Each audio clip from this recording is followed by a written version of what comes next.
Hello, welcome to a new video. Today I'm riding the Honda Navi. A nice crisp fall day. The temperatures are, the highs are, mid 50s, so 53, 54. Well, I guess that's not really the mid 50s, it's more of the low 50s. But I'm starting off here at Mitchell Hill Road and taking this Navi out for a ride. My intention today is to explore a place that I remember there being a lot of urban legends around when I was in high school. When everybody was, teenagers and just getting to drive. It was very common to go joyride on the weekends and just drive around with no specific place in mind to go. And one of the places that we came upon was this weird camp type place that looked like a bunch of cabins that was connected to some type of church, but they're all kind of small, as in the porch, the front porch, the roof part to that would be much shorter than you would typically see. And at the time, the urban legend or whatever people referred to it as Midgetville, which I'm not sure if that name is still something that's acceptable, but that's what they called it. It's actually part of some type of church. So I'm just gonna go on a ride today to see that. And right now we're getting to the top of Mitchell Hill Road. On the way to get there. And this is a location that has its own fair share of there's a red stop sign there, lady. This is, Mitchell Hill Road is a place like the cemetery and that road. They have their own urban legends. And then two, I'm not sure exactly, there's a hill to my left here that usually, if you're looking at it the right way, you can get a pretty decent view out into the city. But there's urban legends here about teens dying in the 40s or 50s in a car crash on the way to a school dance, and then the ghost of the girl walking around or something. But as far as I'm aware, at the other location, I'm putting in quotation marks here because I'm not calling it, it's just this is the urban legend name I'm aware of, Midgetville. People would claim things about seeing people there, but we'd driven through there a number of times and never really saw anybody there whatsoever. I think it's just some type of camp connected to a church or something, but I figure I'd go out and give it a look.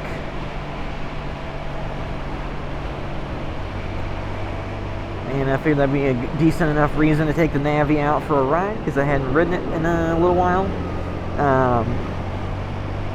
And these are roads where most of the speed limits top out at 35 or 40, so nothing fast enough I was going to feel unsafe on the Navi.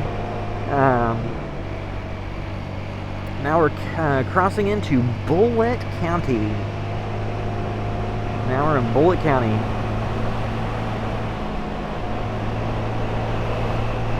And it's fall, it's November. Trees lost most of their leaves at this point, so not a lot of fall colors going on.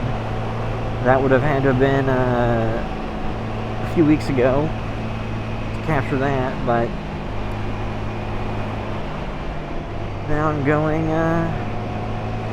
along this road. But yeah, there's all kinds of stuff where you can ask 100 different people and they have 100 different wacky urban legend stories that there's no way is true. But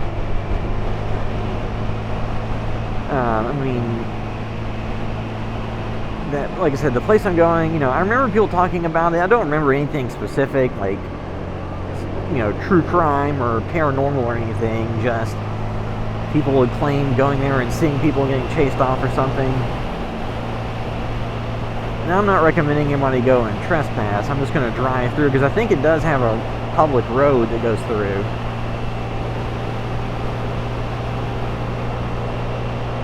Yeah, started reporting as I was going up Mitchell Hill Road, which has a pretty cool view out into the city. And then the view through here is not bad either, going through the woods.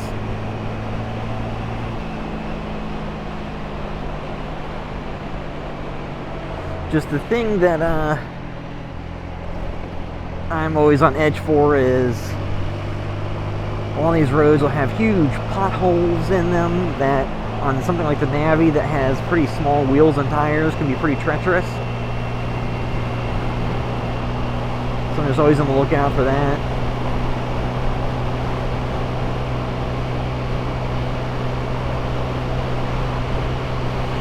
And people oftentimes, when they're driving, you know, there'll be these roads where they'll have a 35, 40, 45 mile per hour speed limit, but the people that live local know the roads like the back of their hand, or at least they think they do, so they do 60 everywhere.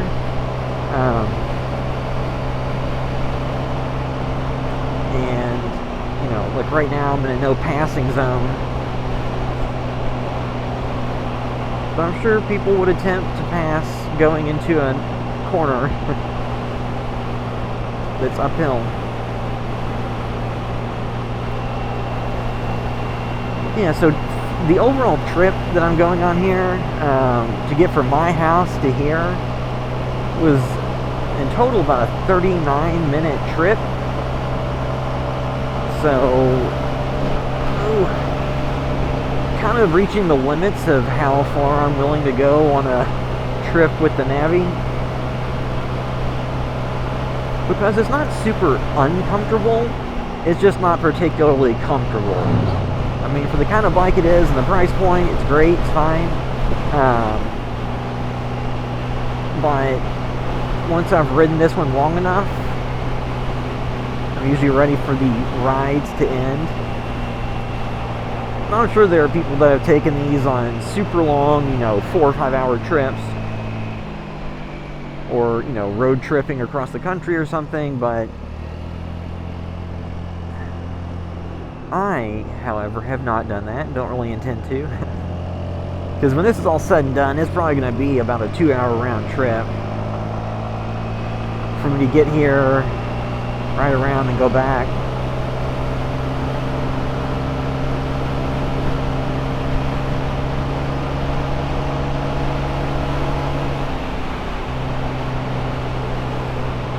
And then a setup that I'm using this time to try to deal with not having to memorize 1,000 directions.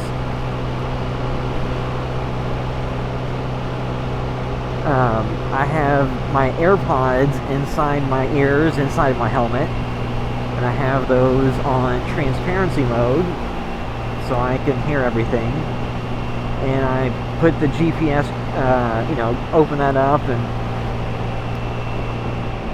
so I open up the GPS and put in the destination before I started, and it's just been feeding me the directions via these AirPods. And like I said, it's on transparency, so it's not really impacting my ability to hear anything. I don't know if it'll be picked up on the microphone whatsoever when it's telling me where to turn and things like that.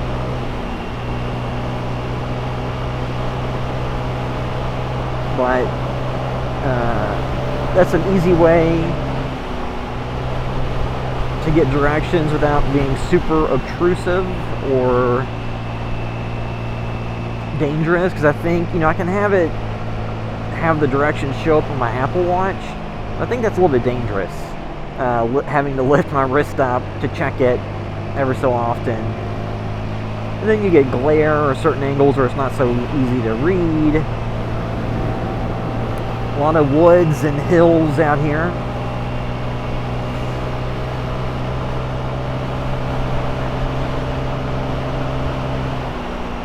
The kind of place that I remember having a lot of fun riding around as a teen.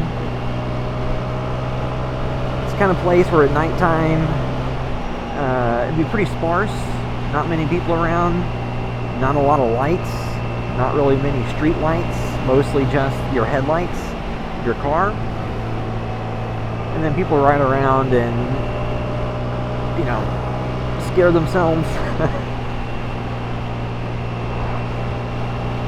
Just thinking about, you know, being out in a rural location or, you know, urban legends or horror movies or something. But as far as I know, I don't think there's any specific major history of stuff out here like that.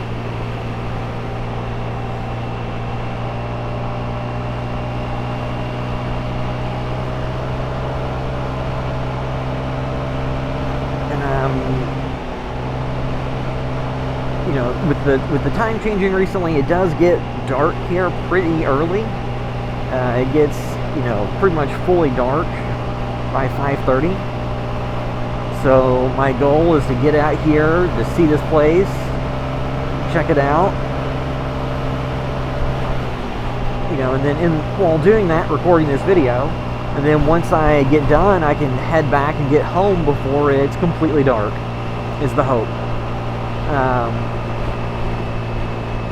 Because this has a headlight. The helmet that I've got has a transition visor, so it'll darken up in the sunlight, and then if it's not bright sunlight, it clears out and is clear. So I'm not worried about visibility, anything like that. It's just it'll get colder. The headlight on this isn't super bright.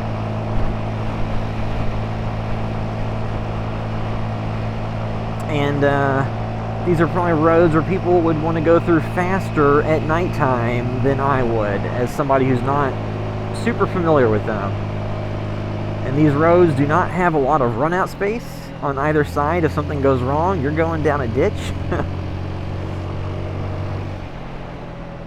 So now I'm turning left onto Kentucky 44 East, Shepherdsville Road. I'll let this truck go before I do, because I don't know how fast they want to go. These are the roads where the Navi's speed limit may not be high enough to please people. There's a water tank.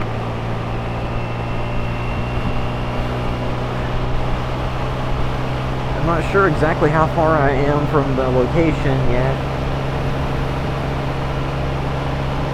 because on the way here,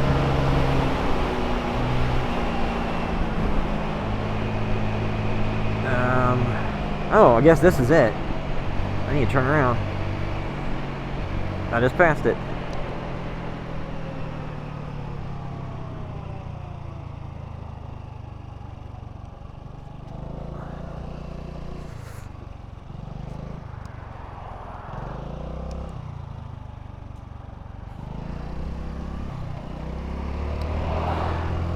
So they have gates up so you can't drive through.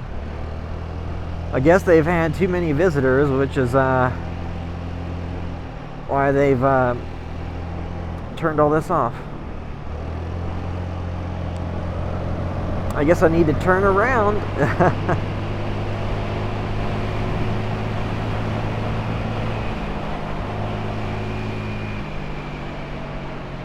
So I'm going to pull over here on the side to turn this GPS off, because it is driving me insane. I'm not sure, again, if that's picked up on the camera or not. Yeah, so I had them on the highest volume level so I can actually hear the directions over the wind noise. Okay, so this place has actually got fences up so you can't get in, because I think too many people probably go and wander around, but there's cars coming. But over on the left is where you see these kind of smaller cabin type deals that are spawning the urban legends around it being for, you know, smaller people. And it's connected to this church. Looks like they have it all gated up so you can't really go through anymore. compared to what it was years ago when I was a teenager. So that was not super productive. And it's bright daylight, and I'm not going to go trespass.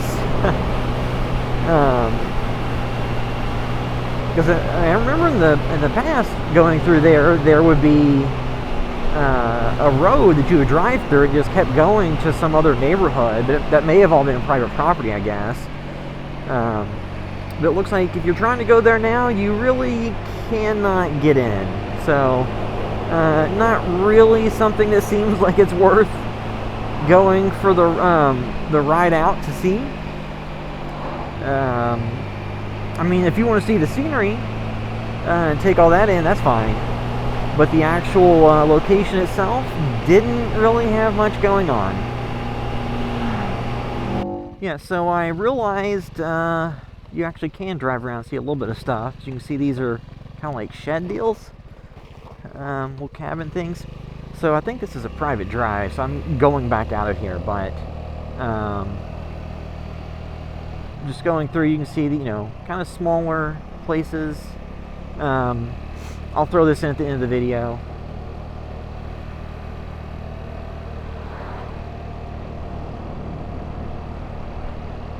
So this is what I was thinking of going through. You can see there's like all these smaller homes that have these kind of small porches.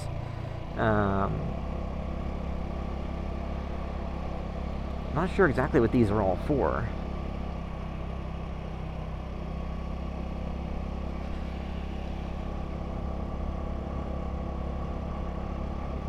Yeah, so that's actually some of what that looks like. A lot of it's, fenced off by the church, so don't go there. But yeah, so this is the actual end to the video. Yeah, until next time.